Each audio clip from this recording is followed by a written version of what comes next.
Y'all know what it is. Raiders, bitch. Just win, baby. Let's go.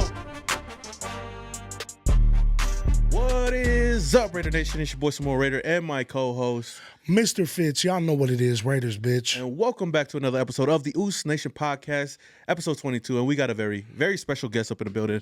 None other than my guy, Big Uce. Yes, sir. Zach You already King know. of Resid3ncy, Appreciate y'all having me, man. Truly an honor and a blessing to be here, man. How you been, man? How's good, life? man. Good, grinding. You know, this, like I said, this is our Super Bowl right now with football season and obviously retail, you know, holiday shopping and everything, man. It's just been a blessing. But everything's going good and maintaining and just excited to be here and talk to y'all, man. Yeah. I know it's been a while. We've been going back and forth. Yeah, you trying to busy? get this going. You busy? I'm busy. Yeah. But I think last time I saw you was in the parking lot. Yeah. But I had them hats for you. That's all that mattered. Yeah. Man, shout out, man. Sure. You've been showing love, though. I came over to you twice to get.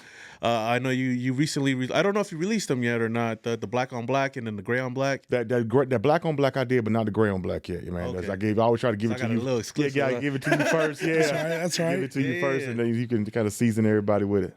Yeah, but you know, before we get into everything, you know, I know you got a whole story behind you, man. Do you keep up with any of the NFL or what's going on and stuff Yeah, like I that? do, man. Obviously, because I got a lot of player relationships and stuff like that, especially people that have been just blessed and blessed us and worn the brand and just embrace it. So I do keep up with it. Obviously being born as a kid, was born a Raider fan, man. My favorite player growing up was Bo Jackson. Oh, so you're a Raider fan? Yeah, I'm from Tampa, Florida originally. Let me get the full. So I'm from Tampa. Go ahead. I'm from Tampa, born in '83, and anybody from Tampa knows, we was terrible until like 02 when Sapp and them got there and won that Super Bowl. But like growing up as a kid, you kind of almost had to adopt another team, and so I just loved the Raiders, what they stood for, kind of that underdog mentality. Just as love the colorways. Yeah. And then actually my old college roommate in Florida was a guy named Jonathan Marvin, and his dad was Mickey Marvin, who was a famous center from the Raiders back in the day. So man, I always have been, down with the Raiders, and man, obviously, living in Vegas and seeing what they've been doing recently, just huge fan of their brand and what they stand for, and I love it, man. So yeah, it's kind of full circle how things have gone. So I've always kind of kept an eye on football, played football in college, never went pro. I had a couple uncles playing in the NFL. So I grew up in a football family household, and even on Sunday now, my mom and auntie, they 70-something years old, they'll be arguing over the TV and watching. You know how that you get cussed out if you ask for anything on Sunday. But man, that's kind of a little background about my football days and everything. Oh, dang. That's crazy. I didn't know that you was actually a Raider fan. I know you've been doing a lot of work with man, a lot of people, man. I got some old, just like I say, just the what they stood for, the nostalgia, and I think just Bo Jackson, man. As a kid, you see that one player, like in basketball, it was Jordan. Oh, for man. me, right? Every time Jordan come on, my whole world would stop. So I just think growing up as a kid, you have those people in your mind, and they make you a fan of the team or the brand or whatever. That's awesome, though. Yeah. Bo Jackson is my favorite Raider. Yeah, of all man, time, another too, level, man. Another level. He recently was out here in Vegas, right? You was at The players He had a signing, player signing out here, man. Shout out League of Banners. But, man, I know he was a two-sport athlete back in the day. Did you actually watch him, play? So I never saw Bo play in person, man. Or even on TV either? Oh, TV, yeah, I saw that. But I never watched him. Yeah, I saw him. I'm 83, so I got at least to see it. But yeah, I never saw him in person, man. But just unbelievable talent, man. I don't know if y'all seen his documentary where they talk about like how he was in the pool and literally he would just jump, barefoot inside the pool onto the deck, just like from in the water on top, right? There's like no warm up, no nothing. Just some of the crazy stuff that you just could see him do. Even like when he was baseball, he'd be catching the ball and run the walls. It's like, man, who does this shit? Crack a bat right over his thigh. So it's just unbelievable talent, man. Obviously, career ended too short, but just a hell of a person and player, man. And Bo knows best. Yeah, I know.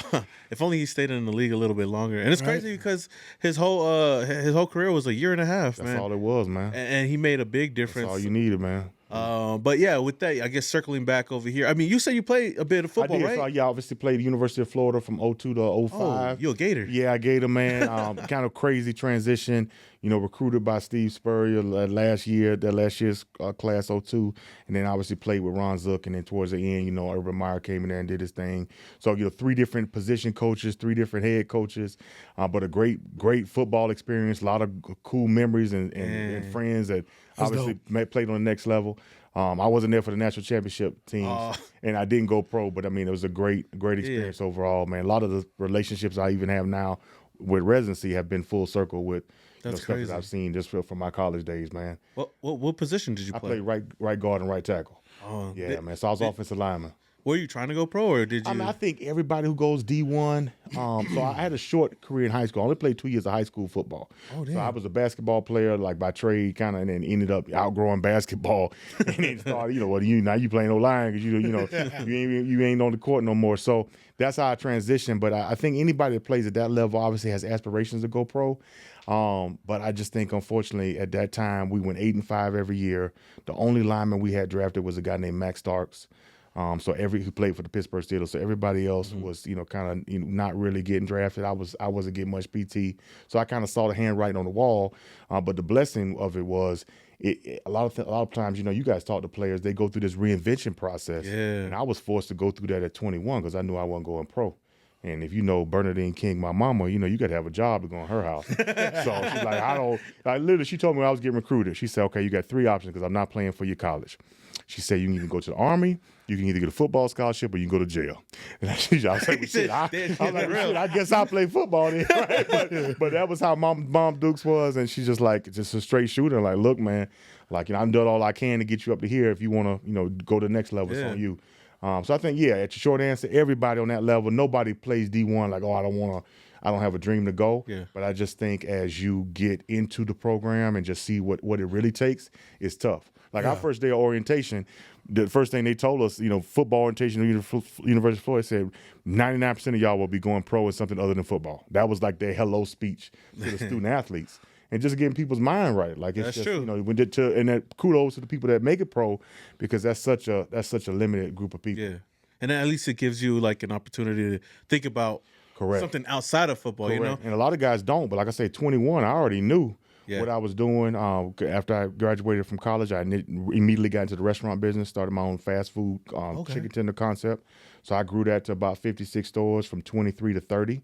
And so that was like, my day one, into the restaurant business as an entrepreneur, kind of like start my own thing. So a lot of guys I saw, my old teammates go pro. And they, after they stop playing, now they've got to go through this reinvention stage at a later point in life. And no matter when you go through it, you can still come out on top, right? It's not an age thing, but it's just for some people, it's a shock. Like, damn, like all I've done is play football my whole life, or my identity is attached to that. I'm so and so, but I'm a football player before you say my name. Yeah, right. And so for a lot of guys, that's the hardest part. It's not so much putting up the pads and cleats, but it's like all you know me is as a baller. You don't know me as a normal person or things like that. So I think that's tough. But regardless, hey man, everybody gonna end up stop playing one day. So you're gonna have to reinvent yourself at some point. It's just how do you maximize it for yourself? That's true because NFL is not for long, so it's always good to at least have that plan. That's why I got a lot of kudos for it because I've worked with Charles Woodson. 100%. Obviously, like I met you at Charles Woodson's celebrity golf tournament. Man, he's a legend, bro. Just the stuff he's done, and I mean, this guy it's just like he's almost like a reinvention of the reinvention. And he, like going from different teams, Hall of Famer, just the stuff he's doing now, man. It's just. That's what you like to see. And obviously I deal with a lot of either whether it be NIL or pro players, but the modern day athlete is so much smarter and realizing like maybe when we was growing up as kids, a player would go get a deal. And say, okay, well, I like whiskey. Let me go get a Jack Daniels deal. That was kind of like my generation, how you would see players. I used to think that way. Now these players are like, well, shit, I like whiskey. Let me go get my own company. I don't need to drink Jack Daniels. I could drink Charles Woodson if I'm Charles Woodson. And so it's a different equity play. And because even if Jack Daniels gives you a great deal, it's not yours. He's like it's not 100% of yours. You're still working for Jack Daniels, And so I think that's what I love about these modern day athletes, man. And of course, it's not for everybody because you may not want to do the entrepreneurial stuff. You may just want to just do a brand that you love. But I love this modern day athlete, man. And Woodson has been just a prime example of that. Raider Nation, we finally got a sponsor for the channel. Shout out to Underdog Fantasy. Make sure to download the Underdog Fantasy app and use promo code NATION at checkout. For first-time users, they will match 100% of your deposit, so don't forget to download the app today. And just to harp on that a little bit, like how did you get connected with Wood? So we've kind of walked through. So I think let's start maybe like how the brand kind of started. So we started. We'll go there. So we started in 2019. This kind of gives you a background of like how I market, how I try to product place. But long story short, this brand was designed for everybody. If you love your city, you love hats. we weren't just positioned it just for sports people. You know, we have cities where, hey, maybe the sports team is terrible, or maybe, hey, you know, we got a colorway that doesn't match the team, or, you know, hey, it's not a one size fits all. I think New Era and some of these other companies try to make it a one size fits all, and my wife's head is not the same as your head and your wife's head, right? Different styles, different flavors. I think also too, a lot of these players, they wanted something that's gonna match their outfit. Yeah. You know, maybe I want to rep LV or SF or LA, but the typical hats on the shelf don't match my fit. We get a lot of compliments about an exclusive product. I don't want to wear something that just the equipment man threw in my locker. I want to go to a nice club, a restaurant, and wear a $200 hat. I want to, like, why do they wear Amiri and Dior and Louis Vuitton? Because those products are elevated. So we kind of did the same spiel, but within our, obviously, city piece. Yeah. But this brand, by no mistake, was designed just for you to rep your city. Now, here we go. Pandemic happens, like everybody. Yeah. The city, the whole world shut down. So what you gonna do? Nobody's fishing, nobody's going out, nobody's in the regular world. So I'm a hustler. I got to go back to what I know, and what I know is football. And so I said, well, hey, one thing people are doing is sitting home watching these games. If the world is shut down, people still want entertainment. Yep. And they're still going to, you know, Wood is your favorite player, he's still your favorite player, whether the country is shut down or not. And so my whole logic was doing a lot of cold calling, getting product to these people. Yeah. And at the end of the day, like, you can't force nobody to wear it, but I just did my part as a businessman trying to get the product in front of them so they can make a choice. Yeah. And once you make a choice, and if you choose mine, we off to the races. So long story short, you know, my buddy Eric Harris, shout out to Eric Harris, was influential at that time. He was playing for the Raiders, and same type of thing. I said, look, E, I ain't trying to sell you nothing, bro. Like, I ain't trying. If you like it, you like it. If you don't, well, God bless you. You still my boy. If it's terrible, throw that shit in the trash. Yeah. It ain't no hard feelings. But he liked it. He started rocking it. And a lot of times, was he the first one out here? First one for the Raiders, yes. Okay. First one for the Raiders. And probably one of the first big names, if not the first big name kind of person we had at the time who was getting it. And so he started wearing it. Okay. Same thing, you know, we ain't selling nothing to nobody. We just got something on the table, and people started asking. And I had already known in the real world that we had a good product, but now you got it's starting to resonate with players. Yeah. And so he walked in there, and it kind of the rest was history, man. Players started ordering on their own. Shout out Waller. Waller actually bought his first hat on it. I'm looking at my Shopify like, bro, why didn't you just call me? Like, Waller bought his first hat. You know, Derek Carr, obviously, all these different people at the time, and that's just kind of how it spread like wildfire. Yeah. But I think, you know, that's just how people are. If you got a dope product, it speaks for itself, and people gonna be like, oh, damn, what's up? What's this? Yeah. And then how we work as a business, we're not pushy. You know, even if we give you a free hat, we ain't gonna call you, hey man, did you wear the hat on Tuesday? Like, we leave people alone. Yeah. And I think some of these players are asked to do so much that if you just chill, man. Like, if Wood want to wear it, he'll wear it. Like, it ain't no pressure. If he don't, he don't. Yeah. And if he do, he do. But that's what the key part, I think, in this society, we want so much instant stuff. Yeah, that's true. And just chill, man. If it's meant to be, it'll pan out. And so far, you're starting to see it. And that's how it got put onto your product. Right.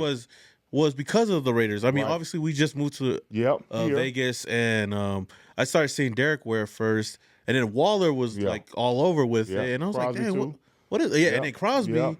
It's crazy to see that all culminated from your boy Eric. You know, like, and it is true because I mean, we've talked about it early before we even recorded. Was, you know, like, we wear a lot of hats. Like, me and this guy, we know people that know people that know us. We wear hats, and people ask about it all the time. Totally. And that goes straight back to, if it's a good product, they're gonna will buy it. You don't have to force feed it to anybody. And I think once people know the brand, they fall in love with it. Maybe they know the people behind it, and like I say, it all like is a live effect of like why I mess with this company. So that's how the Raider thing kind of started. I mean, we've had people like Fred Biletnikoff wear it. The team president has worn it. I've seen it all over, man. So it's kind of spread, but it's that same formula. I want to rep my city. It's not a one size fits all. Your head is not the same size as mine. Like, you know, like those type of things. And then I think for some of these players too, like, it's they lucky, they get superstitious. It might be their lucky hat. Like, you look at Max. Max signed his, all the time, signed his contract with our hat on. He proposed to his wife with our hat on. He was playing basketball with your hat on? Baby born, he got the hat. So it's just like, you know, all right, this hat means something. These are key moments in your life where you got photos. You know, you don't only be born once. You only signed this first big deal first, and so it's humbling to see, man. And getting to that point, I want to ask, like, because I know a lot of people spend a lot of money on, like, you know, advertisement and putting it out there, and I know social media nowadays. Yeah, I got some horror stories and I got some good. So for me, And I'm not, whatever people doing for their business that's watching, if it ain't broken, don't fix it. That's the first thing I'm gonna say. But what I will say is this. I already know we from the cut from the same cloth as far as the age. Like, don't just rely on that. It's just it's an addition to what your hustle. Yeah. Don't just look at ads. Well, I did ads. Well, what else did you do? Are you talking about your brand? Are you speaking to it? Or how are you positioning it? Like, don't just run the ad and give up. And I think that's do the legwork too. Get out there, knock on doors. Come on, all that shit. Come on, man. So for us, honestly, the ads are just almost like a validation, to the work that we've put in. And, you do need stuff to resonate, and you do need people to see stuff with the ad. But if you're just doing the ad and that's it, it's not going to pop. No, So for me, a lot of it, I call it ghetto marketing.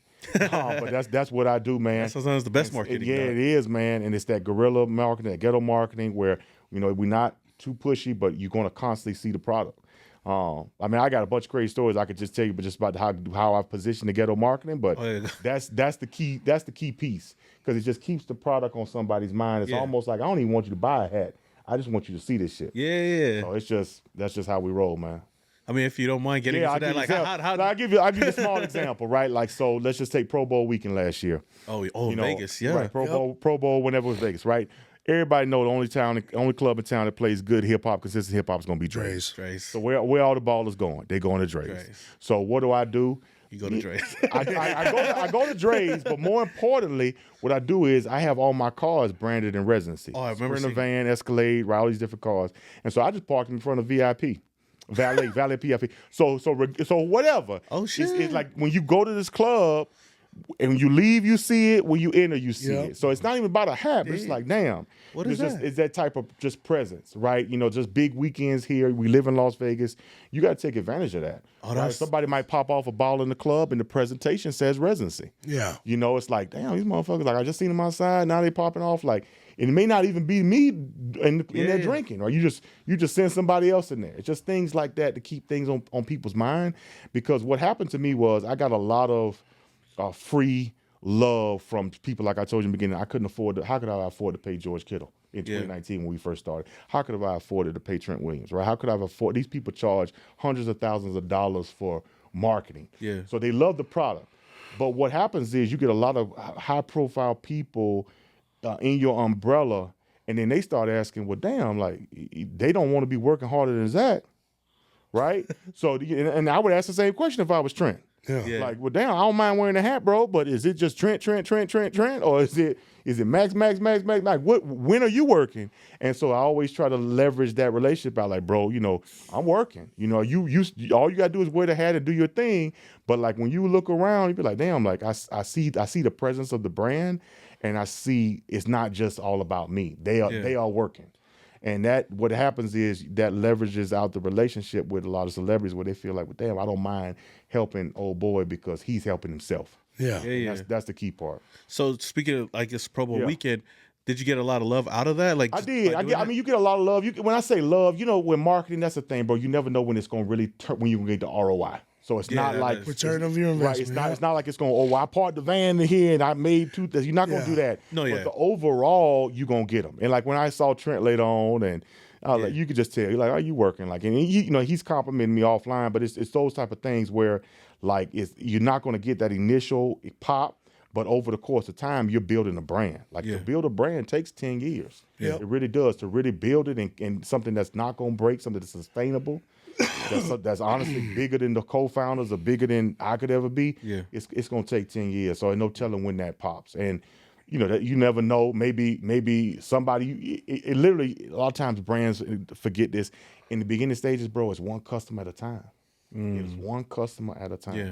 So if one person bought a hat that day that wasn't gonna buy a hat, it was worth it. Yeah. It was worth it. And if that person enjoyed that hat, and it's, damn, where'd you get that hat at? Then now one leads to two to three. So I think that's the thing, man. Just understand it takes 10 years, and a lot of stuff you do, you're not really gonna see the fruits of your labor until later on. Yeah. And like you said, just putting it out there for people to see it. Even people that don't even like they can look at it and not even worry about it. But 100%. The more they see it, the more they like, okay, what is that? Like, I get where you're coming from. So I do want to rewind back a little bit. I guess sure. so. 100%. Where did the idea of starting like the hat company. Okay, so my co-founder, my homeboy business partner, I met him in another life. I had obviously the fast food chicken restaurant, and this goes out to tell people, man, like you never know when one room is gonna get you into another room, and that's why you don't do nobody dirty. Yeah, that's why you stay solid, because you never know where that relationship will lead. So at this time, 2010, I had a chicken now over here at Las Vegas Outlet South, right by the airport. It was a problem store. I had to take it over. I was the owner. I basically had to fire my manager. I'm doing everything. Hands on deck. And anybody in the mall business, in the restaurant business, tell you the mall employees is the one that keeps the lights on. Yeah. Even if you just come for a French fry every day, that French fry in the course of 10 years, you done bought me an Escalade, right? Because it's fries every day, every day. Like a fry every day is a lot of money. So the last thing I want to do is piss you off, because I know you keep the lights on. Like you might be from out of town, but you coming tomorrow. Yeah, that's true. And so my business partner now, his name is Angelo, and he used to work there in the mall, and he would come every day. And obviously I'm selling fried chicken. I'm from the South. And people out here, they want a salad and this and that. And I said, all right, well, bro, what you want? Some fried chicken. Yeah, I resell chicken tenders, bro. What do you want, right? He's like, man, I love this shit, but I'm going on a diet for the new year. And I was like, fuck that. I can't lose you. You my best customer. Yeah. I'm like, what you want? He's like, well, I want some grilled chicken. I was like, I got grilled chicken. He's like, but I want a little plate of rice and some broccoli. I said, man, no problem. So my homeboy owned a Chinese restaurant next door, so I went and got some rice and broccoli, put it on the plate, and then put the grilled chicken. And he's like, man, this shit is awesome. And so that's how it was. But like we say, hey, I ain't gonna lose a sale. If he wanted a chicken lobster, I was gonna go find that shit. Make it happen. Yeah, I ain't gonna lose this go sale. To Lake Mead. Yeah, 100%. And so it just goes back to going that extra mile and keeping people in your ecosystem. Yeah. And now they smiling, they happy, they basically low key they trapped in your world and they enjoy it. And so he and I hit it off, and we just kind of became friends and kept the relationship going. Fast forward, I'd say about 6 years later, we had a Laker game. I had moved to San Diego. He had moved to L.A. And obviously, I'm from Tampa. He's from Vegas. Cost y'all from Cali, so y'all already know. Gas been $6 in L.A. People trip like that shit. Yeah. That shit been there. Cost of living been high. If you're from there, you're just used to it. But if you're not from there, it's a culture shock. So we had a Laker game one day, and he's like, bro, like, how you doing it, man? Like, I'm like, well, first of all, like, obviously, I've been an entrepreneur. I've got other things going. I said, but long story short, bro, if you are just out here living check to check, you ain't gonna make it. They taking 40. Even if you make good money, they're taking 40% of your check off rip. Gas is $6. Rent is high. It is what it is. There's only so many ways these ducks can go. And I was like, look, you got to have another stream of income, right? And that's kind of what you've seen me do my whole time you've known me. And so he's like, well, I got a couple ideas. I'm like, all right, everybody come to you with an idea to invest your money or reinvest. I said, well, let's just enjoy the game, and then after we not drinking, and you really see it, like tomorrow, let's chop it up. So he took me up on. He's like, man, I got an idea. It's like, I got these hats that I really think would go. I was like, all right, let's say once again, bring me a product. Let's see what we got. Yeah. He took me up on it, brought a product. It was our first kind of prototype was an LA hat. And I'm kind of like, just like you, just wearing the hat. I ain't even saying nothing to nobody. People ask like, damn, Big Zach, where you got the hat at? So I'm like, all right, we got something, because I ain't even trying to sell this shit.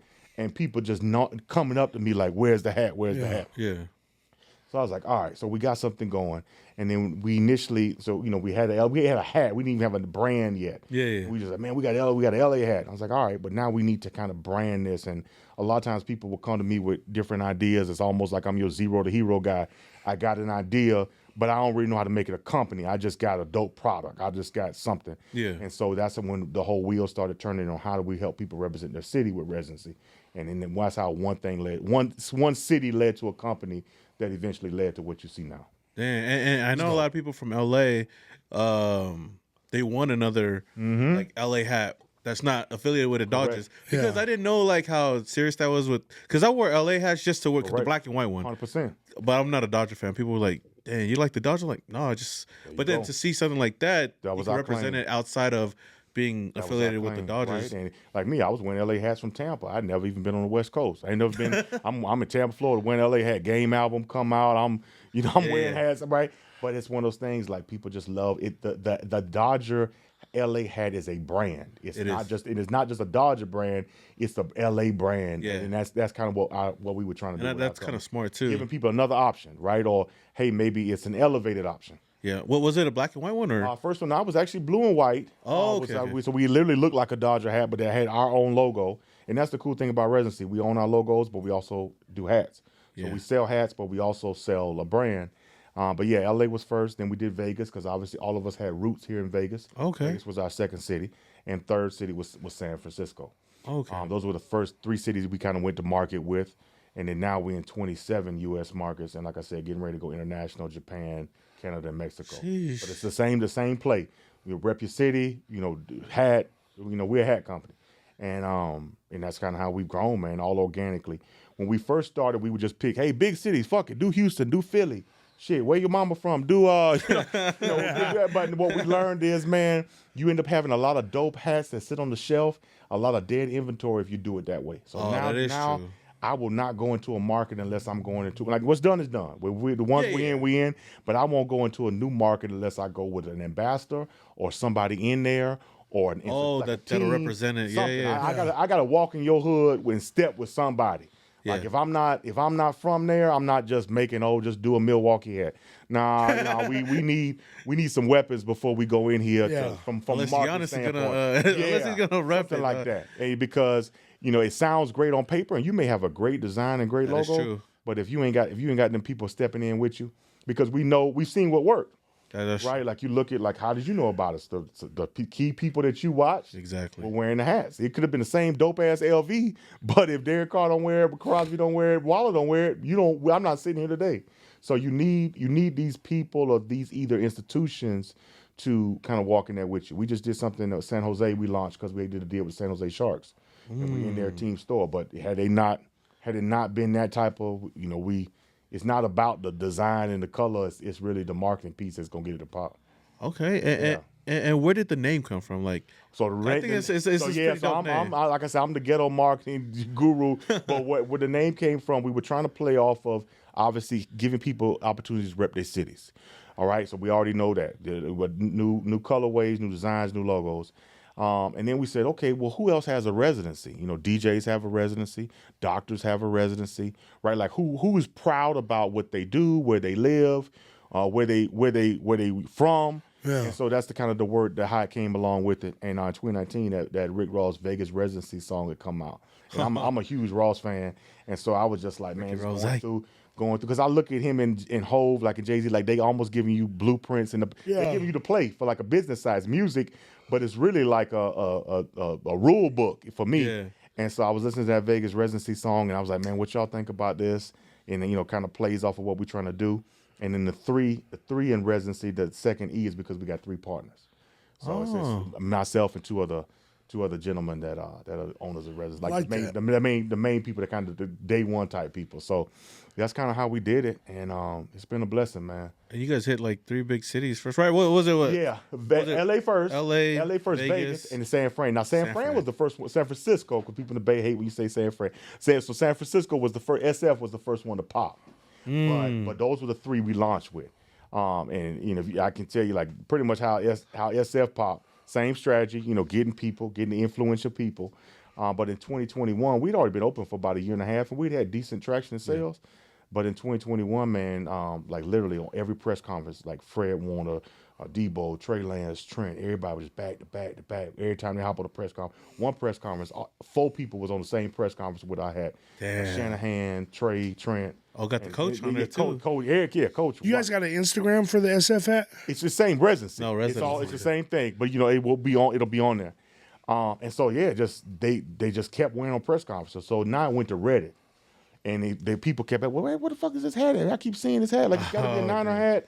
And then the people put it on the Reddit forum, and that's when it went crazy, man. And we literally, our sales probably went up 1,000% overnight, and we had to get ready because that's what I tell people in the business. They give you that moment, and if you don't deliver on that moment, it's over. And what you prayed for will literally be gone because you couldn't deliver on it. That is true. And that's the power of the internet, the virality.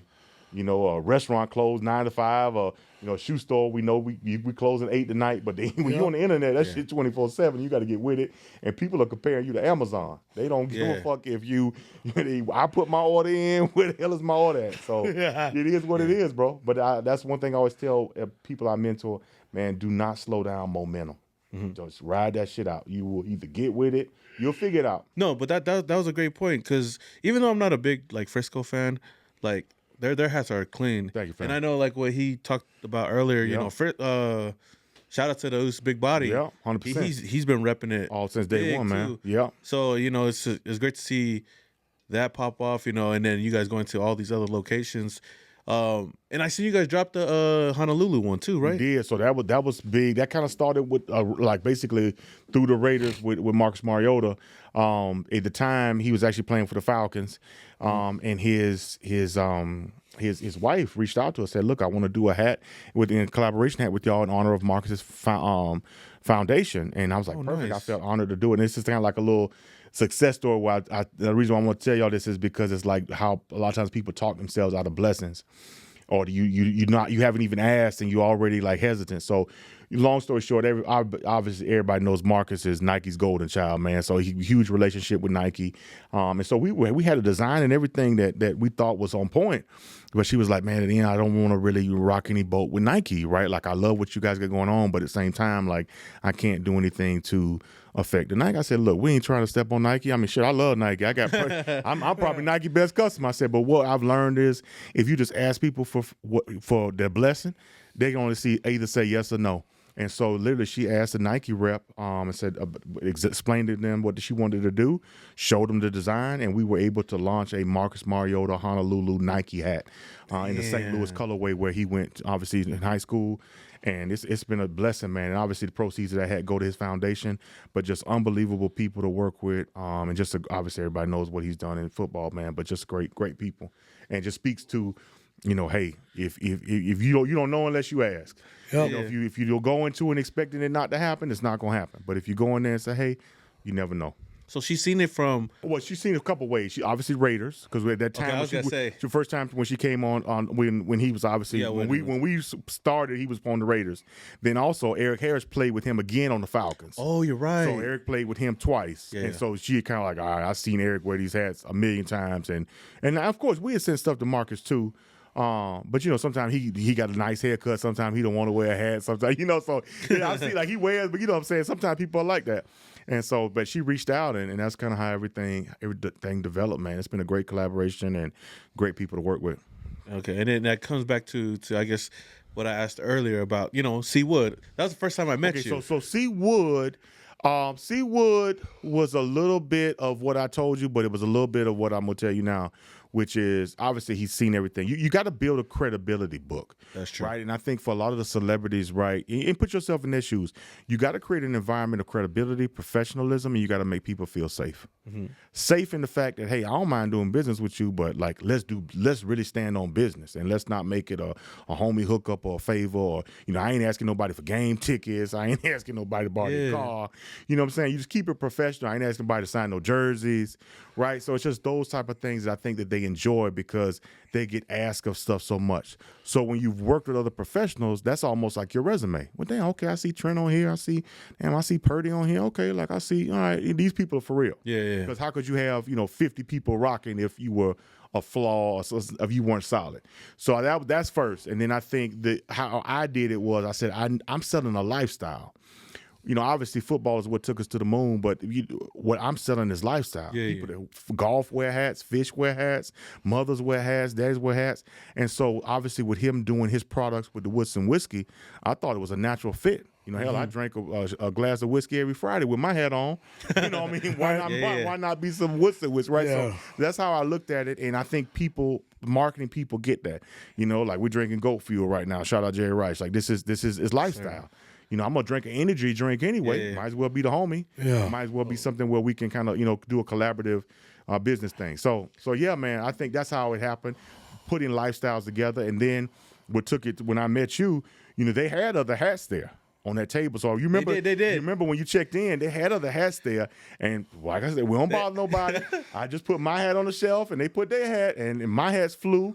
And the other hats was still, what I'm saying? They flew, but not as fast. Let's just put it that way. And the product speaks for itself. So I think that did well and was like, man, okay, these people are professional, and the product just and that was another exclusive product too, right? Because that was a white on black, white on black LV. I still got it at home with his logo on the side, and it's like that white, man. It's that white LV is killer.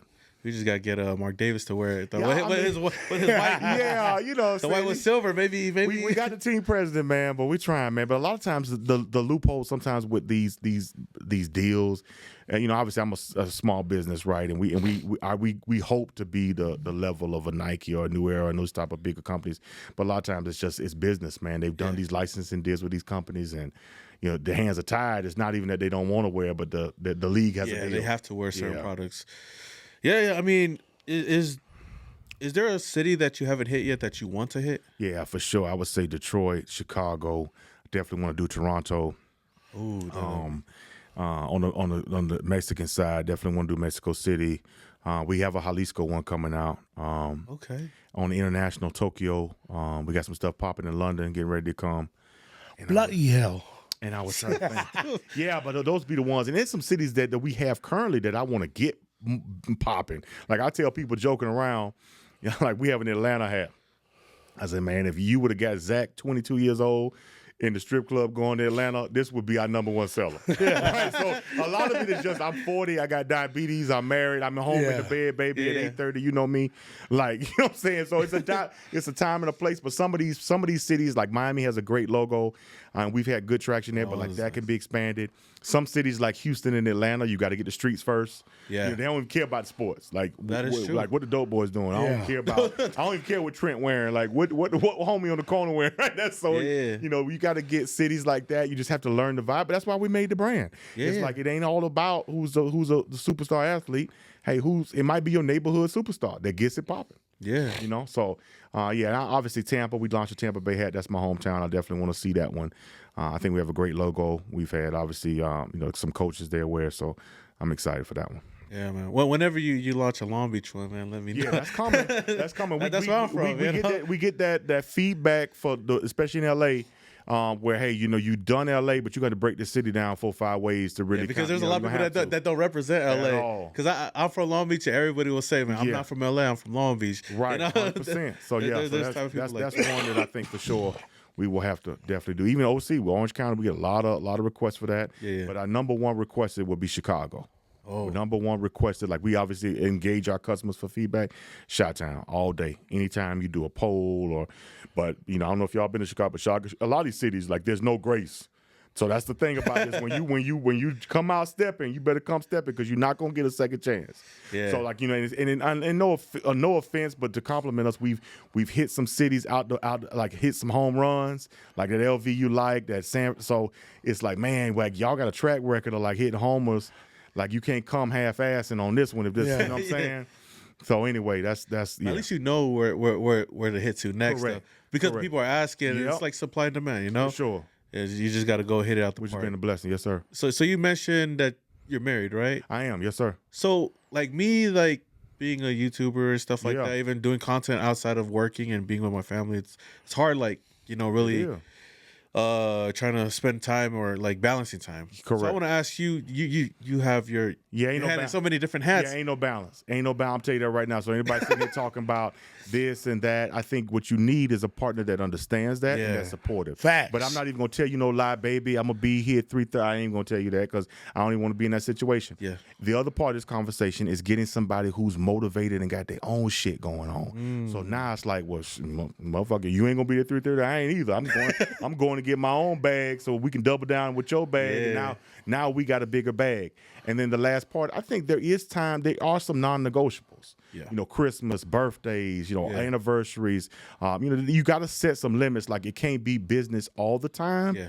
But when it is business, it is. And I think what I've tried to do, I have a big heart. So sometimes when you love people, you just try to throw stuff at people and then they kind of don't see the grind behind it. But I think showing them the grind makes them appreciate it more and understands like, okay, this motherfucker working, but he grinding for us, and I ain't complaining when we getting shrimp and lobster. Yep. You know, we ain't complaining when we in Cancun. So it's like, you know, it's one, you got to have somebody who understands that. Yeah. And I think it's very crucial and important to marry your best friend because it ain't always going to be about looks or ass or this or this. It's always going to be like somebody who can really hold you down. Exactly. And understands that somebody who can evolve with you. Because I ain't the same person I was at 23. No. Fried chicken. I ain't the same person I was 5 years ago.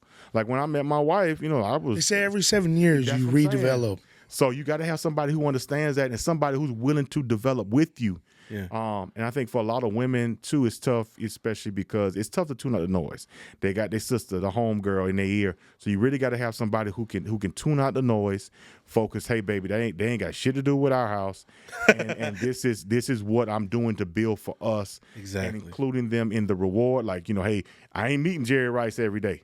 There's some days where, all we eating is rice, right? Like, I'm being real. That's a main course. Maybe some goat, too. Every day we ain't balling, and hey, we met Jerry today, but hey, today we struggling. So there's somebody who gets that and appreciative of that. But, if you show them one side, then either they're going to hate you or they just not going to understand the work that goes behind it.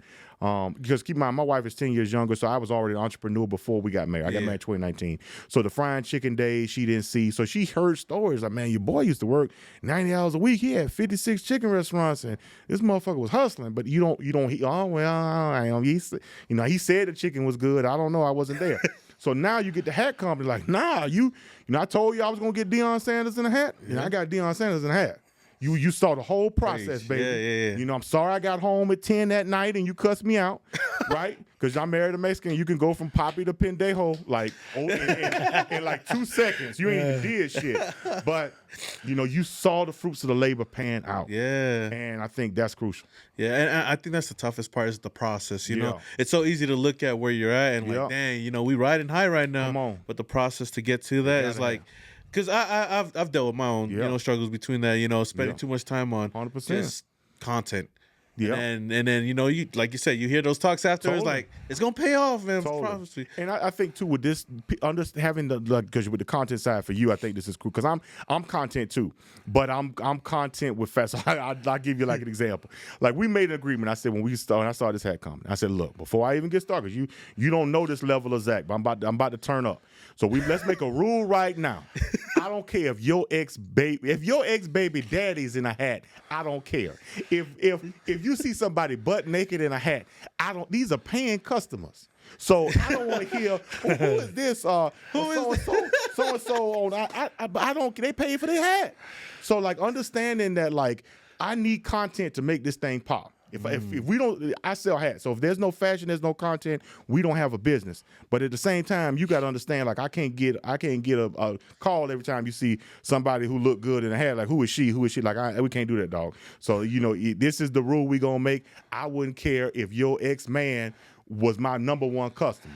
Well, I'm selling hats, and if he like them and he bought them. Hey, God bless it. And like you said, they pay for the lights. That's the thing, man. And just having a woman that understands, like and it's got to work both ways. Yeah. But it's tough, because if I don't make it look attractive, who's gonna buy it? So you need attractive people in product, and getting them to understand that too. The content side, it's tough, but we've crossed that bridge and we've grown so much with it. And she's been a huge blessing. And honestly, I wouldn't be here where I am today without the buy-in from her and the support. But because you can't do it alone, bro. No. You can't. Shout out to the wife and stuff, man. That, man. Especially to see where the brand is at right now, where it's going, man. Yeah, so what I would like to see, honestly, if you had to ask me, like, what's the next stage of this? The next stage of this is, getting going back to kind of, we never left it, but just every walk of life. Fishing. We did 3 Formula One events this year. Ooh. Obviously, you met me at a golf tournament. Yeah. The golf, the fishing, the regular. It ain't got to be Purdy, Debo, Trey, Trent. You know what I'm saying? It could be just a mom in a stroller walking with a hat on. It could be somebody going to a yoga class. It could be, whoever, right? Or just your natural habitat. And that's the first part. And then the next part is obviously the actual residency piece. So what I found, I went to Iverson Classic this past year and I put up on Steven Jackson. Gave Steven, he's from Houston, gave him a Steven, really from Port Arthur, but I gave him a Houston hat and I gave him a residency hat. Yeah. And he went on ESPN. The first thing he did was put the residency hat on. So what that told me, and I'm so busy on selling cities. You want Long Beach, so like I'm so busy selling, I didn't realize, well, damn, some people just like brands. Like they like Gucci, they like Supreme, they like Balenciaga. They don't. Somebody might be from Georgia and they don't even care about their city. They just want to rock Louis, Gucci, Fendi. And so now what I'm trying to really push hard is just the actual residency piece. Yeah. Right. So we're still not taking away from cities, but if you just want to rock residency clothes, we got something for you too. Oh, that's awesome too. Yeah, so that's where I see the next level of the brand, and quite frankly, focusing on women customers and pushing more women themed photo shoots and customers, because when people don't understand in retail, man, women have a huge buying power. Most times, I mean, you see the Amazon receipts when your wife, well, you see the Amazon boxes show up from wife. I know I see. Why you think Target's so That's what I'm saying. So people don't realize women, as guys, we kind of overlook it because we don't see it unless we actually see the bill or receipt or we see the packages come. But like female buying power is crazy, man, even especially on the football side. And so shout out to all the women customers. So you'll start to see more content based with them. So you would say that's your goal, right? Yeah, goal. Residency brand, obviously pushing the cities that I think have some low hanging fruit that we can get to pop more. Continuing our relationships with our partners, and then like I said, man, the next level is the brand piece, because some people just they want to rock their brand. For sure. I want to ask: is there one like player or at least person out there that you would want to get in a residency hat? Well, I'm gonna tell you this, man. I thought you was gonna ask I thought you was gonna ask the initial question, like who was the Jesus Christ of residency, and that's and that's got to be Trent Williams, man. I can't tell you just. What Trent did is what he represents. So what he represents, obviously, we know football. That speaks for itself. Yeah. But Trent is so influential because of just the stuff he does off the field and just his presence. How many big dudes you see that big, that fly, pulling up in a Ferrari at the game? So as a big person, you give the credibility. Like, not only is he an amazing football player, but now you got the influence of him being fashionable. And you also got the locker room influence, where it's like when Trent started, you see when Trent, they come out of that tunnel, they step a little harder with Trent. That Kodak Black starts sounding a lot better. They just, their heads start going. It's just a different vibe that you can't explain. It's like King of the Jungle type mentality. Yeah. And that's what he did for us. And that spread not only in the 49er locker room, but throughout the whole NFL. So definitely shout out Trent. That's the Jesus Christ in my mind, as far as a brand ambassador who just took this thing to the next level. And he's so business minded. And then now you take the fact that he beat cancer. So you take the fact that somebody that is true. Yeah, brain cancer, sarcoma. So people are not only you a baller, not only you hopping out the Ferrari fly as hell, but now you done beat death. Yeah, you're a survivor. You done looked death in the eyes and came back and went straight to the Pro Bowl. So that, it's a whole nother level.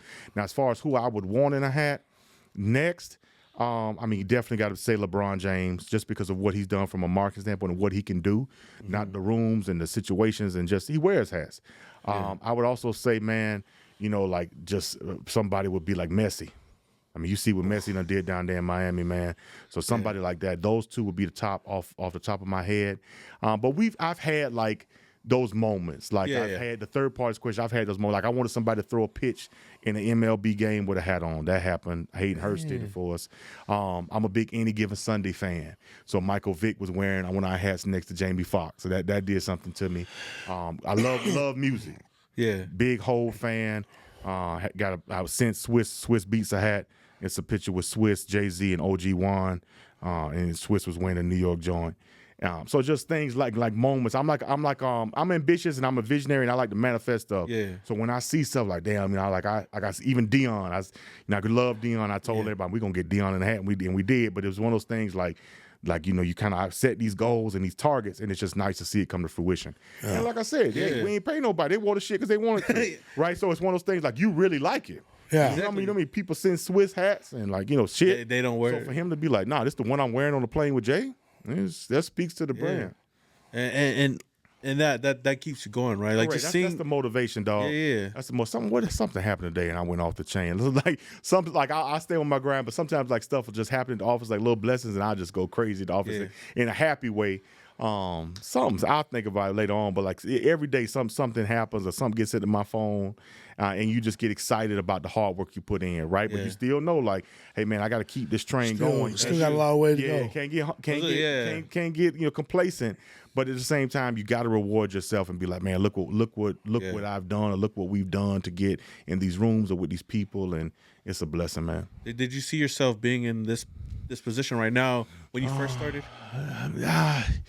I'll answer like this. I think any entrepreneur, you got to believe in yourself.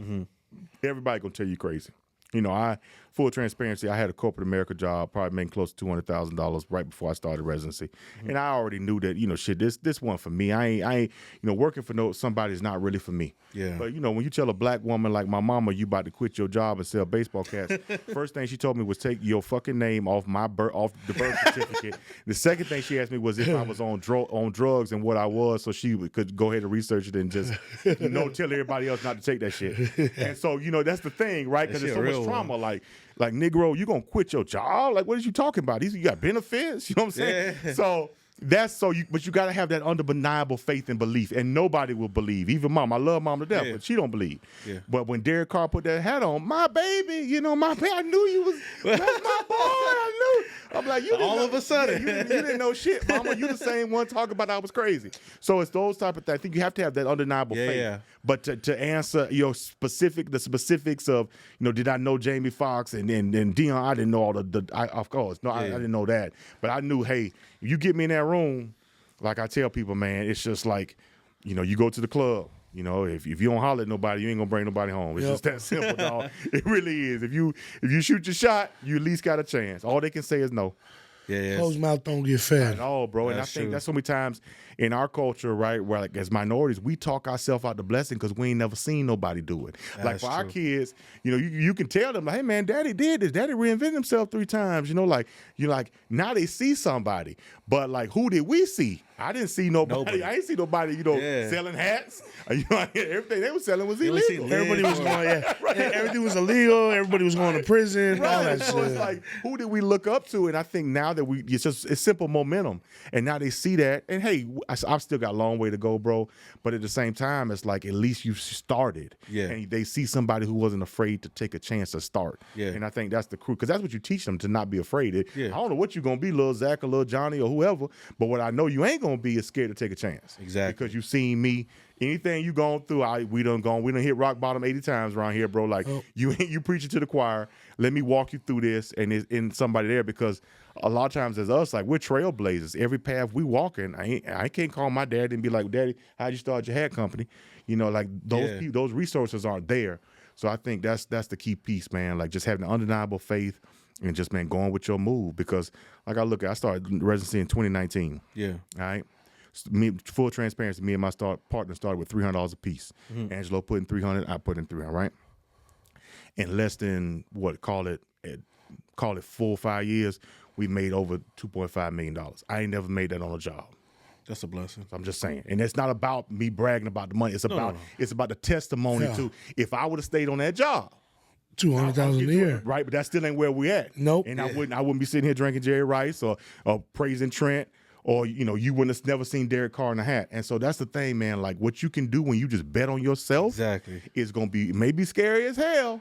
And you might have a mama like me to be like, you absolutely crazy. Yeah. But in the long run, now mama, hey, she like, what we going to do next? That's my baby now. There you go. So I think that's the testimony, bro. Yeah. Maybe that answers the next question I was going to ask. No. But I was like, if you could tell your younger self or somebody that's wanting to start a business like this, like, what would you tell them? That's what I'm gonna tell you.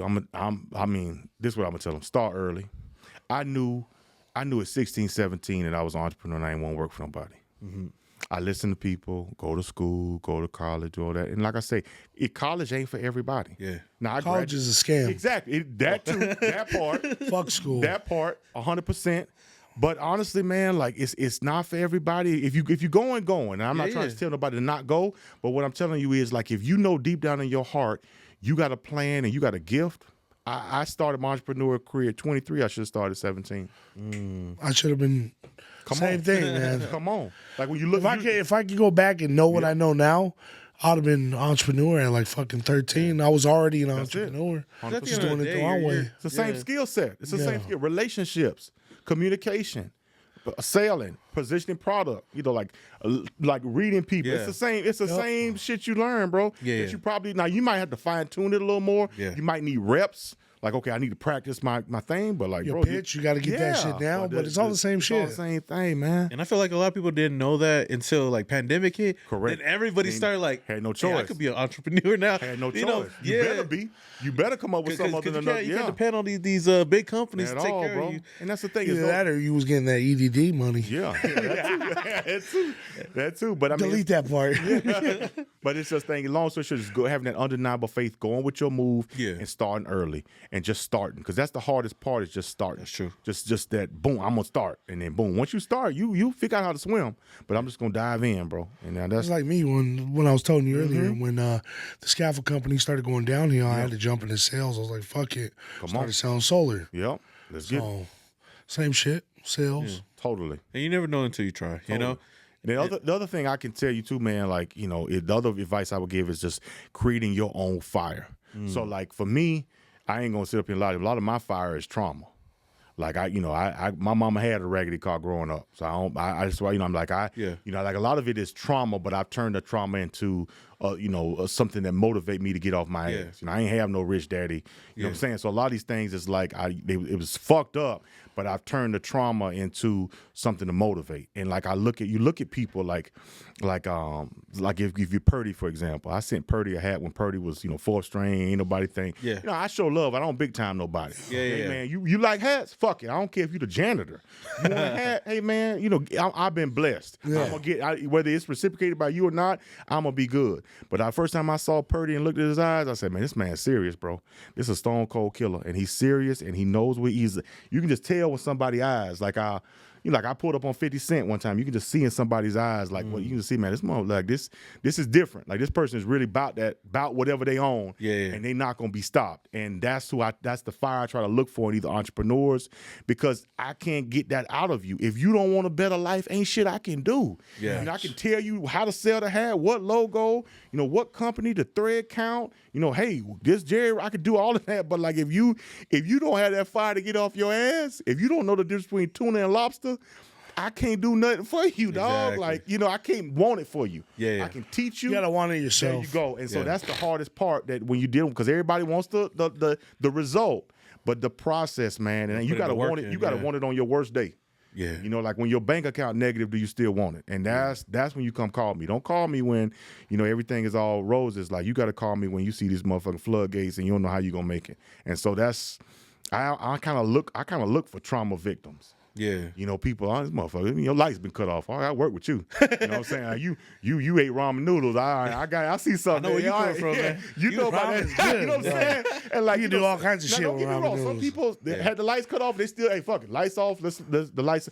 That doesn't mean that they're gonna be more. But I try to look for something that I can pull from. Exactly. So like on that rough day, I can be like, okay, now this is what we talked about. You said you wanted this lobster. You said you wanted. Now you said you was tired of eating tuna fish. Yeah. So this is what you told me. I wasn't bothering you. You was bothering, right? So you got to have something to pull from, bro.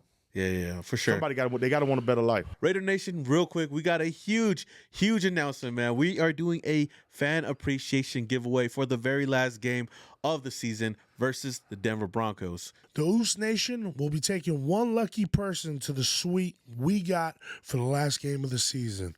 All you have to be doing is following the Uce Nation events page, the Uce Nation podcast page, and our individual pages, as well as the YouTube channel. Y'all know what it is, Raiders, bitch. So yeah, definitely tap in. We'll be announcing a winner in the coming weeks. Real quick, I do want to get into the Raider stuff. Please, whatever you need. Like I said, I didn't know you was a big Raider fan, but we talked about it earlier before we got on air, man. How do you feel about, you know, AP? So I love AP because, like I tell you, man, what you should, hopefully the viewers see this, my spirit, but what you get, the hardest thing is getting men to believe. Yes. Okay, getting men to believe. Now, you got rich men. Let's talk about men with money. Like when they broke, yeah, AP, what you want me to do? Knock them in the head? Like, I need the right, but when people and millionaires pulling up in Bentleys and Phantoms and Cullinans, like now, like they getting paid more than you, AP, or whoever the coach is. Yeah. So you got to really touch their spirit and get people to believe. So I love that. I love that he can get people to believe. If I was playing for AP, he'd get me to run through a wall. Yeah. And what happens is you get the great players become even greater because they're already phenomenal athletes. The middle player becomes a great player now, right? Because now you're getting more out of him. If it's that extra rep, if it's that extra sprint, if it's that whatever. Like, how do you beat somebody 63 to something? I mean, like, you doing mental surgery over here, AP. Like, this was the same team. Like, they could have been scored 63 points. You just got it out of them. So that's what I love about AP. What I also love about AP is he been there before. Yeah. You know, whether I reinvented myself, whether I was a player, I'm a winner. You know, I'm from your same hood. I'm from like everything every corner you put him in, he can speak to. Hey, man, I'm from this, I'm from that. I won a Super Bowl. I'm a winner. You know, you can't tell me about being. So I love that. And you can just see it resonating with people in the locker room, man. You can see it on their faces. You can see it in their play. And even right now, like, hey, we don't even know if we're going to make the playoffs. So we don't even know what's going on. Fuck it. But at the same time, I'm going 100 miles an hour until we find out. You know, sometimes people be like, oh, well, this shit looking like it ain't going to go. Yeah. I'm gonna just ride it out because I know he getting it out of them to the whistle and beyond. And you know, you see people like Crosby who already got a high motor and was already giving their heart, already giving 1,000%, and now it's just even more. And so that's what I love about AP. Like I said, man, it's hopefully they keep him there and he continues on. Yeah, I don't see why not, because I just see what he's doing for people's spirit. I see what he's done for Raider Nation. I mean, you seen what the people, the damn fans show seem happier. Which wears off on the players. Like you think about players going to the arena and fans looking like this. So it's like, you know, it rubs off. Energy rubs off on everybody. Yeah. Especially positive. And like I said, we're not gonna win every game. We're not gonna be undefeated. Nobody's perfect. But that getting men to believe. Yeah. Half the battle, bro. And that's a different story from, like, you know. Yeah. You know, other coaches. You know, like we talked about Josh McDaniels, and he might know a lot more than AP as a coach, maybe. I can't tell. But, I can't tell. I can't tell you no more than AP killing it. Right? Yeah, but now, you know, you see AP going there like. But it's not, to your point this is not a resume builder. No, This is not, X's and O's on paper. This is, bro, what you need me to do, AP. Exactly. And it's like, that's not on the resume. Nah. And I don't care how much experience you got. Because how people trumpet it, who else was in your locker room, McDaniels? Is that the reason why the resume looks like? You know, so many ways. You can make stats say whatever. You can make a resume say, right, you can pad these accolades however you want to pad them. Yeah. Right? Not taking anything away from that, but you can't discredit a feeling that somebody makes you feel. I'm happier at my job with AP at the ranks. I'll do more for my coach because I feel my coach respects me and values me as a person. Yeah. That is not on a fucking job application. Yeah. That's what you saw last week when they got 63 motherfucking points and smoking cigars. That's a feel. That's a vibe. See, I didn't recognize that team at all. That's a vibe, bro. Yeah. That's a whole vibe that you're creating. That is like contagious. Yeah. It's contagious, bro. So like you said, he should at least get one more year to. 100%, man. AP, for me, my job search is done. Now, maybe you some other people to help facilitate around him. Maybe, and he's already doing that. Like what I love about it, he's bettering himself. He calling other coaches in for advice. You know, he's humbling himself and say, look, man, I know I'm only got 5-6 weeks in this thing.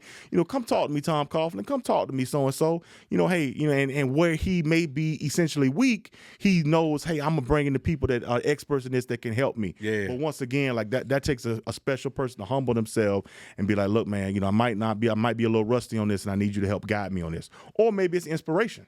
Yeah. You know, maybe I ain't even weak at something, but they need to hear, you know, kind of like a kid. You tell your kid the same thing every day, but somebody else come in, damn, I've been telling your ass that. You know what I'm saying? So I think that too, it's just great energy, bro. Yeah. Great energy. And take somebody who doesn't have an ego to do that. Because they're like you know the thing, like when McDaniel was like, you weren't reaching out for people like that. So that tells you like somebody's insecure. Like if you can't talk to my kid for 5 minutes, I'm insecure about my situation as a father. Yeah. I shouldn't be able to lose my kid in 5 minutes when you show up. Right? Like, damn, like, you know, like you got a new daddy in 5 minutes. Like, no, like, hey man, he need to hear from you because you speak to this part of life better than I do. Yeah. And I'm secure as his father to be like, hey, he need to hear from you because you really live this shit. And I got enough sense to put him with the right people so he can hear from the horse's mouth. Yeah. And that's what AP doing, man. And I love it, man. Great person, and I'm with him. Yeah, I'm loving this so far, man. I know it's gonna come down to what Mark wants to do at the end of the season. But you know, outside of the head coaching position, 100%. How do you feel about the quarterback position? I guess. Oh man, that's a tough one, bro. I mean, I know that's another discussion. That's a whole nother one. You know, I gotta say, for me,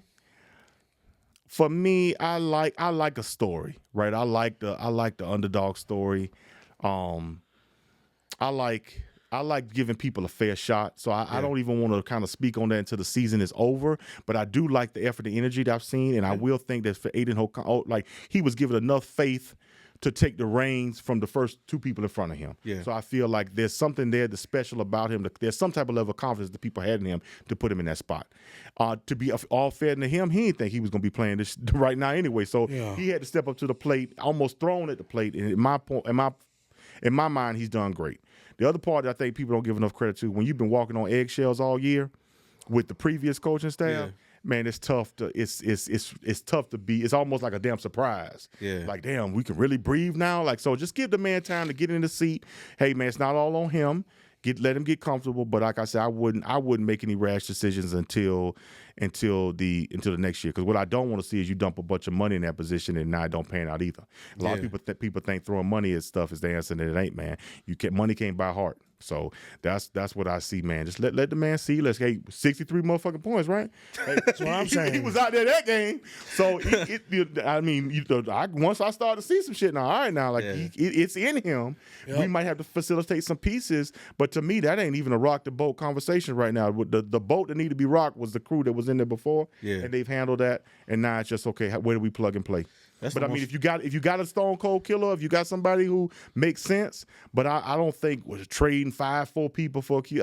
For me, that's not the GM move I would do. Yeah. I would use this opportunity to build off the same thing. Let's do as much as we can to build from within. Let's draft. Let's be aggressive in free agency, and let's handle it that way. And let's really build a grassroots team.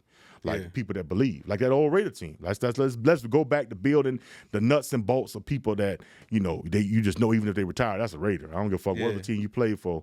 You a Raider, bro, and that's what I think we need to get back to. And you even see the old players chiming in. Oh, they always getting them involved in it. Like I said, you got great resources. Call Wood. Call these people. Call Biletnikoff and have them come talk to people. Like, use these allies to build this camaraderie and build this legacy. I just wanted to ask you, especially being part of Vegas and stuff like that, and before the Raiders moved here, how did you feel initially when the Raiders announced they were coming to Vegas? I loved it, man. I thought it'd be great for the city. I thought it'd be great for the players. I say, man, these players just made another 8% on their check. I know they're gonna be happy coming from the Bay Area, because I know by the time my boy Reggie Nelson was playing, he didn't play in Vegas, but he played up there in Oakland. Towards the end of his career, and he was like, man, I just know the savings alone. I thought it was great for the city. And I've always thought that Vegas could have sports teams and be a sports town. And you see what it's done. It's been great for the people that live here, and it's also been great for the fans that are visiting. Now you stay in Vegas an extra 1 or 2 days. Yep. So I love it, man. And I think it just goes hand. And the players seem to like it. Yeah. Yeah, it's crazy because I loved it coming here. I know he did as well, but there is some fans out there that didn't like it, especially from the Bay Area. Yeah. And I know it's different. The Vegas vibe is different without. So that aspect of a Raider fan, let's take a true Raider fan from the Bay. You're going to feel some type of way. They technically took your team, was the third time? You went to L.A. twice, and now you went to Vegas. So if you're a Bay Area Raider fan, I noticed it from a hat sales, from some of my hats. Ain't no Bay Area Raider fan going to wear LV. Nah. We know a couple of them, too. You got life so fucked up. They ain't never I don't care who wear that hat. Right? Because they are Bay, right? And I respect that. Yeah. But it's just one of those things where, I definitely feel that. But for the city of Vegas in particular, man, it's been a blessing. Been a blessing, and it's only growing too. Only gonna get better. Yeah, definitely. So before we head out of here, man, we usually do all time dream team for the Raiders. Yeah. But since I know you got a pretty big resume, man. No, for sure. We got to do an all residency dream team. Just quarterback, running back. Yeah. So receiver. I told you. Obviously Trent is. Let's put Trent as the owner, right? We put Trent as Trent. So let's if we had to do player owner coach. Let's do that. I would do my boy. I'm gonna break him down. The person. Go ahead. So my boy Eric Harris. What Eric Harris did for us was credibility. I don't know if you guys know him personally, but he's obviously a Christian guy, great person, and just one of those people in the locker room. Just his presence alone is gonna command respect. He's gonna lead. If you see Eric wearing something, this ain't no scam. It's the real deal. It's almost been vetted. If I seen him, I know we good. Eric got this shit. So that was Eric. I would say Waller from a situation of just somebody who's just super humble. I don't know if you guys have been around him, man, but he's just a joy to be around and just almost a person where he's like trying to uplift you, even though he may be the superstar, the celebrity, where he's almost trying to uplift you and see how he can help facilitate you like internally. Great person. I would say Purdy. Purdy speaks to almost like what I love is just like that zero to hero, and never not to call anybody a zero, including myself. But that's the box people put you in. You've been a hero this whole time, Purdy, but people try to put you in. Oh, you Mr. Relevant. Oh, you this. Oh, you just that. And so he's that perfect underdog story, and obviously so well deserved. I'll tell you another person that's going to be this year will be Brandon Ayuk. Brandon Ayuk, he said he's about to take off, and he's taking off. And that's just somebody who's just standing on business. Like I ain't even going to say nothing. You're going to see it. Like, just watch this. I love that. Like, because we live in a generation where everybody talking, everybody capping, everybody trying. Like, I ain't doing none of that. I'm just standing on business. And when I rush or run for or receive for whatever, you're going to see this shit, and that's that. I would try to think anybody else that I would be on the team. Yeah. Those would be off top. The fourth, like I said, those would be the off top. But I mean, obviously, the Fred Warners, right? All these type of people have just been amazing for us. George Kittle, I love George Kittle. The reason I say him is, man, just the almost, you need an action figure. You need like a superhero. Yeah, he's that type of personality. George is we as entrepreneurs, we get in stressful moments. And George is the type person where, like, you might have a bad day and he slap you on the ass with a towel. And it's like, bro, like, I'm having the worst fucking day right now. You around here playing grab ass, so you around here, you telling these little goofy jokes. Yeah. But he'll lighten your day up. Exactly. And now we will have a better day. You can see him do it on the field. Like, he'll do these little goofy things, and it might be an intense moment, and it gets everybody relaxed. Yeah. And now you can, like, okay, let's get back to football now, because I was stressed out, but George done kind of broke the ice. So those would be my elite, man, my kind of like team I would put together as the kind of dream team, if you will, for those reasons. Oh, that's awesome. Yeah. But yeah, man, that list is crazy, man. We're only going to keep growing, man. Like I said, the main thing is the people behind the scenes, the real customers, right? Because everybody see the superstars, but the main people every day that's keeping the lights on and just love their city and just love what we're doing, and that's what we do it for, man. Because like I say, you might be whoever. You never know where you are right now. May not be where you're gonna be. Like, Purdy's a perfect example of that, right? Like, I love it. Most people would have sent hats to Trent and Jimmy G. I mean, Trey and Jimmy G. That's what I'm saying at the time. But we don't big time no fuck it. Hey, man, you clean up lady, janitor, dishwasher. Hey, if you wear a hat, you want to rep your city, I'm with you. Yeah. I'm with you. Like you said, once you go walking down the street, you see that mother with that kid. That's what I'm talking about, man. That's going to be bigger than most of these stars, man. 100%. Go ahead, G. No, I was gonna say, man, I appreciate you coming on, man. You could let the people know where to find you and the hats. So obviously we're out Instagram Residency, with the 3 for that second E, and obviously we have our own website, www.residency.com. For the team stores, we in Chase Center where the Golden State Warriors are, Phoenix, Footprint Arena. We also like I told you, we just did the deal with San Jose Sharks, so we're in the SAP Center for there. And like I said, we got a bunch of cool collaborations coming this year. I think y'all will be happy with, man. Hopefully Allegiant Stadium soon. Yeah, we're trying, man. We're trying, bro. We're trying. Yeah, that's the deal. But I appreciate y'all, man. It's been a truly honor to be here, man. Anything y'all need from me personally, professionally, any of your following, I'd love to help in any way I can, man. I definitely love Las Vegas and love what y'all are doing for the city and also, the Uso community, man. It's been a blessing, man. 100%, man. They need to see it, man, and I love it, brother. No, for sure. So, hey, if you guys haven't already, man, tap in with Residency Caps. They got everything, man. Sure. Even some exclusive stuff that hasn't been out there. But again, like I said, I appreciate you coming on, man. Of course, y'all can find me on all platforms at Simone Raider, and then Mr. Fit 714 on everything. Y'all know what it is. Let's get it. Raiders, bitch. Until the next one, y'all. We are all right, then. Yes, sir. Thank y'all, man.